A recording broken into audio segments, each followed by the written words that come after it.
Indra Kents mendadak ucap maaf, mengaku salah karena sempat menyebut aplikasi Binomo legal di Indonesia.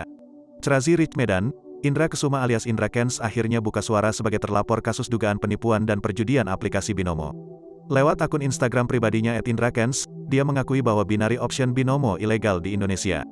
Dia pun akhirnya kini meminta maaf kepada halayak ramai. Sebagai informasi, Indra Kents pernah mengucapkan Binomo merupakan aplikasi yang telah legal pada 2019 lalu. Menurutnya, pernyataannya tersebut merupakan keliru dan salah. Informasi tersebut salah dan keliru, kata Indra Kents melalui akun Instagramnya @indrakents pada Jumat, tanggal 18 Februari tahun 2022. Namun begitu, Indra Kents mengaku sempat meralat pernyataannya tersebut. Dia juga telah membuat konten khusus yang diunggah di akun sosial medianya yang menyatakan Binomo merupakan aplikasi investasi ilegal. Indra kemudian menyampaikan permintaan maaf atas pernyataannya tersebut. Permintaan maaf tersebut juga diarahkan kepada semua pihak yang merasa dirugikan atas ucapannya itu.